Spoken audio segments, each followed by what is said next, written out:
Hello, stampers and crafters. Welcome to my YouTube channel. My name is Sarah McGuire from Sassy Paper Crafts. I'm an independent Stampin' Up! Demonstrator, and today's projects are these. We're going to be making this super cute blank inside card for Dad and this adorable little gift box. You could put treats in there or maybe a gift card. Mine says Happy Holidays because I don't have a current gift card, but you get the idea. You could put all sorts of things in there. I'm going to show you exactly how to make them using the Trusty Tools bundle from Stampin' Up! So if you want to see how to make these projects, please keep watching. So the first thing we're going to do is a little bit of stamping, but first I want to show you the Trusty Tools bundle. This can be found in the January to April mini catalog. It comes with this gorgeous stamp set, which has 16 photopolymer stamps, and the bundle includes the Trusty Tools dies, which has a pegboard and all kinds of things to cut out the tools. We're going to be using this for our toolbox here. It's the handles. We're also going to be using that one there. Whoops. And I'm going to be using several of the dies to die cut the tools from the Trusty Toolbox Designer Series paper, which you can earn free during Sale-A-Bration. This is the paper. I'm going to show it to you really quick. Over, I just lost a scrap there. I keep it in 6x6 just because it's easier for me to use, but I fussy cut some of these, like the hammer die. I don't have it handy, but the hammer die cut some of there, the pencil. It's just a really cool paper set, and this is only available until February 29th. So if you want to get in on the paper, this is the design we're using today. If you want to get in on the paper, you need to place a $50 order in my online store before February 29th so you can get this paper absolutely free. Now, I will say that purchasing the bundle will earn you, I have two different things. They're all mixed up, but purchasing the bundle will earn you this paper for free. You can also pick from other things if you didn't want this paper. There were 10 new Sale-A-Bration products added. Trying to get this all back into the little bag I have it in. But yeah, so Sale-A-Bration ends soon, February 29th. So if you want to get in on free goodies, check out my online store. The link is in the description of this video. So let's start our stamping. So for our card here, I kind of created my own little designer series paper with that pencil there. Of course, I used the Trusty Toolbox designer series paper for that background there. We're going to move these to the side though, just because I don't want to get them all stamped up. I have a scrap here for the hammer that is the front part of the card, and then this also goes on our card. All of this, actually, all the stamping is for our card. Our little box here has no stamping at all. I die cut those from the paper. So I have my stamps here. We're only using 3 of them. We're only using 1 ink color, crushed curry, and 2 colors of Stampin' Blends, pecan pie and smoky slate. So let's do our pencil first. That is in crushed curry. I just have this piece of crushed curry cardstock. This is called tone on tone stamping. If you want to get all the measurements for the pieces of paper I'm using, they are on my blog. It's the first link in the description of this video. So what I did for this one is I'm going this way. I think I want to try and go up with the pencil for this one. And I just started kind of in the middle and did a whole pencil. And then I kind of went from there. So now I'm going to go down a little bit. And then I'm going to go down a little bit more. And then maybe I'll go up a little and not get that whole pencil in there. But the key is to keep going the same direction. So I'm going to kind of do the same on this side. And then maybe go up. And I'm just going to keep doing that until we get to the top. I'm just eyeballing it. It's going to get kind of covered up by our sentiment. So it does not have to be perfect. It can go off the edge. And then I'm going to just take and fill in the gaps here. where there are gaps.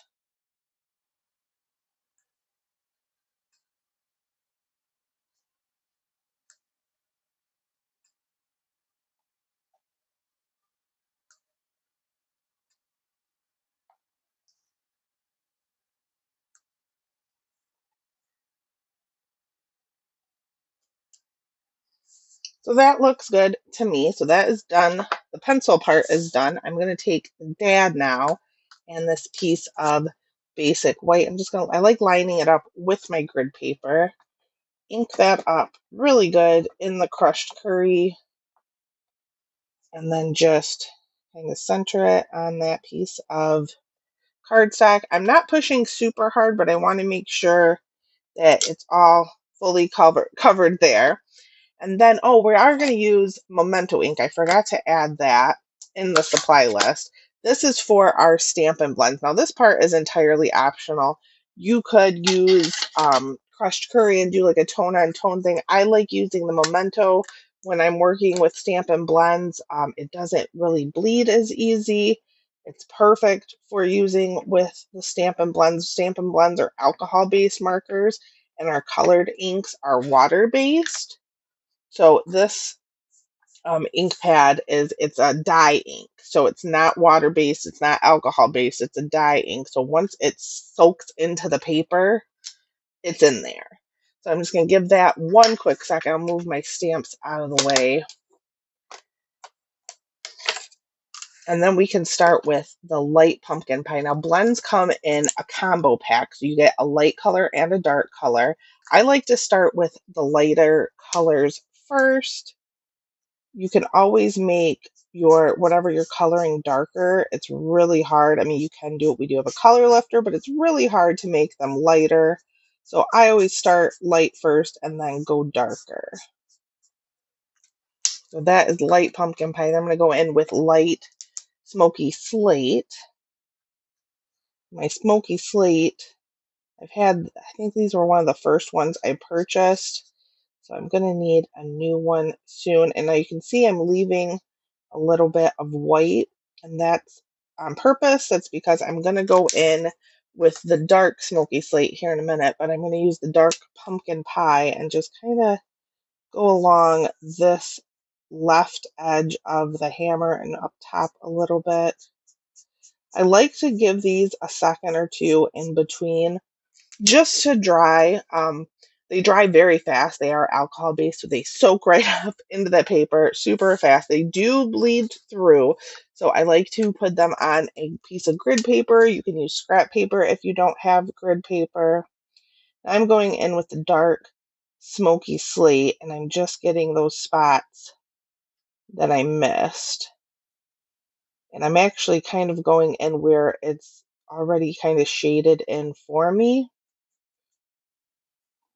And we're just gonna do that.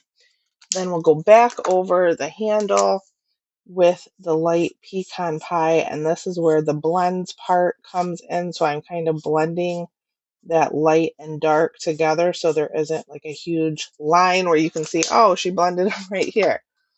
Same thing with the hammer head here. I'm gonna just blend, oops, I got the wrong side. I'm going to blend that light and dark, and you can use either side. I just prefer the brush tip end. It's faster.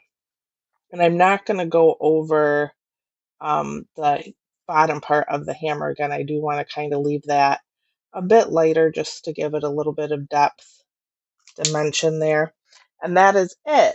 So now I'm going to take the die from the Trusty Tools dies, and I'm going to die cut that out, and then we can put our card and our gift box together. So now that everything is die cut and ready to go, let's put our card together first. I do have to show you how to score your cardstock for the box. So we'll get the card out of the way, put that all together first. I'm just going to grab some Stampin' Seal and my designer series paper here. Again, all the measurements for all the pieces for the card and the box are listed on my blog. It's the first link in the description of this video. Go ahead and check out those links. There are some pretty good ones down there. You'll find other projects. You'll find the Sassy Paper Crafters VIP group, which is a fun place to be. So go ahead and just check out all the links while you're down there. I take my Stampin' Seal, and this overlaps ever so slightly. We're just going to put that on the piece we stamped. Now I'm going to grab a few Stampin' Dimensionals for the back. I think 5 would probably do it.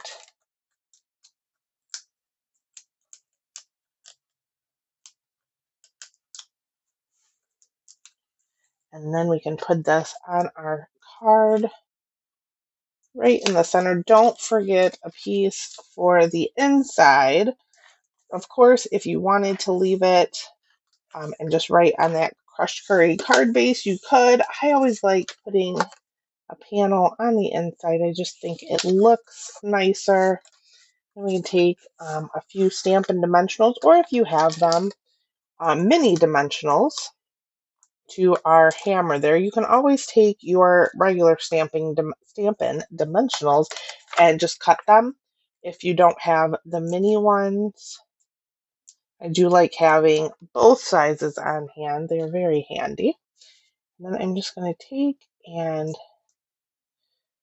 I shouldn't have put one down here. I'm going to take that off because it's going to look weird if I put a dimensional on the bottom there. So we're just going to take a little bit of seal so that will stick there. There.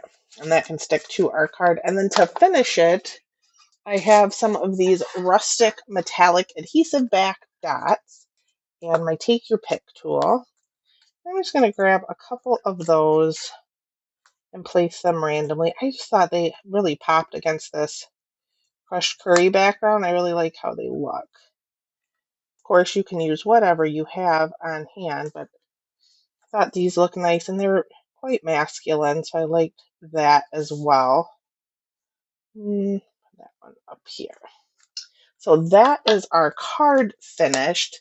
Put the cap back on my putty. I always forget that. Now let's work on our box. So I'm going to bring in my paper trimmer. The measurements again are on my blog for this paper, but we are going to score it at 1 inch on all 4 sides. Now my little trick for this is there are 2, if you have the Stampin' Up paper trimmer, there are 2 1-inch marks.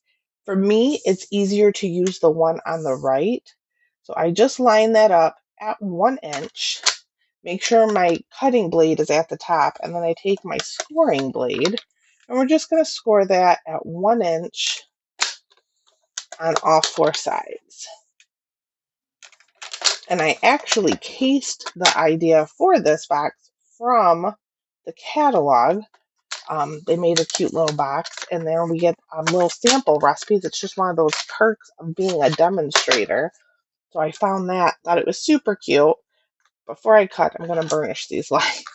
So I'm just going to take out everywhere I put a square line, and I'm just going to burnish this. And I'm not done with the paper trimmer yet. I forgot. Our little label that I die cut here goes on the front of our box. We also want to score that as well. That's how I got it to look like wood there. I took this and I went to about a 1/4 inch, every 1/4 inch, and then to a 1/2, and then to 3/4. I just kind of moved it along. You could turn it if you want, and then an inch there. So I just scored it at a 1/2 inch, a 1/4, or a 1/4 inch, a 1/2 inch, 3/4 of an inch, and 1 inch. And then you get these cool little lines. Pretty simple. Now we're going to cut. And all I did is I just cut every square, and then I just kind of go in a little bit to the square. So I cut straight up and then a little diagonal. It just helps it to sit better. Then I turn it, do it again.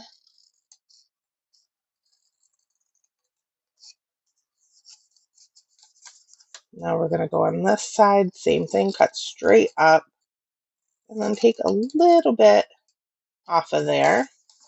Same thing on this side. Cut straight up, take a little bit off of there.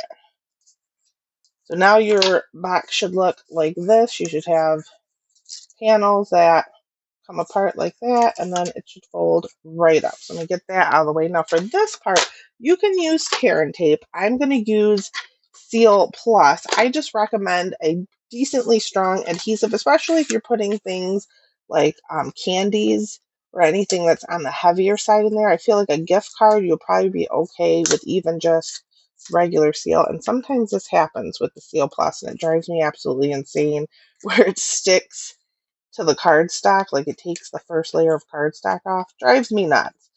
But I do love Seal Plus. It's super quick and easy, way quicker for me anyways than tear and tape. But I think I'm going to have to get tear and tape for that piece right there because it took that first layer off. I'm just going to put a bit of tear and tape right there and then grab my paper piercer end of the take your pick tool and rip that off. So now, be careful, don't stick it to your grid paper. I can flip that over, and what I like to do is just fold it up. I'm lining up this corner with that corner. Fold it up. Same thing, lining up this corner with that corner. And I turn it, line up the corners, just like that. Now I can grab regular seal, and you can decide what part you like for the front of the box. They are virtually the same. Now this is a little bit taller than our box, so I like to just kind of take it right to there, but you want to be careful. Do not put adhesive on like that first 1/4 inch of the die. And then for this part, I'm going to use liquid glue for our handles. And there is a right way, I guess, and a wrong way. So you can see, hopefully you can see that the die kind of leaves a little bit of an embossing. So that to me is the front. So I want to make sure that both of my pieces are the front. I'm just going to put a little bit of glue, and then what I like to do is just put that down and just kind of slide this in, and it fits in there perfectly. Like I didn't want to go too far down though. I'm going to do that and then just push it. Then I flip it over. Liquid glue takes just a second to dry. Put a little bit on the bottom. And I just want to kind of line it up. Just eyeball it. Oops, that wasn't dry yet and it fell over.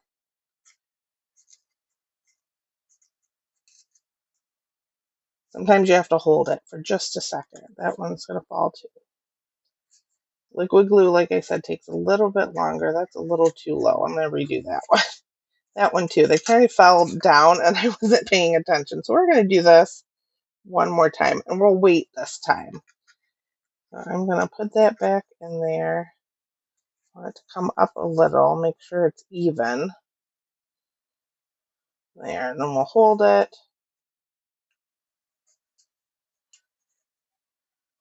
So the thing about the liquid glue is once it dries, when it goes clear, it's still an adhesive, but it becomes repositionable. So you can tear it off, move it around. I'm just going to do that again, but I'm going to hold it this time. Make sure it's even. There. I do have a little bit of liquid glue on my finger. Hold that there. And our box is pretty much done, but now we have our pieces that I die cut that piece, and I think the brunch too from the designer series paper. I fussy cut this one. You can tell I didn't get the whole handles. This is a great way to use like the ends of the paper. I figure it's going in the box anyway, so it didn't really matter if I had all the handles. I'm just going to set it in there like that and push it down. So I'm pushing it right onto the side of the box there. And then we can do the same thing with the hammer. And that one can probably Go almost all the way to the bottom. And then we'll put the wrench in the middle.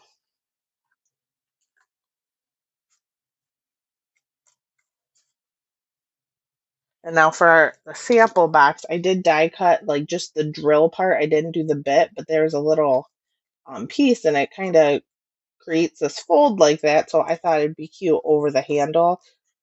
Obviously, that's not the case for this one. There was no little piece to do, but even if you wanted to, you could put a little bit of glue there so it sticks to the handle.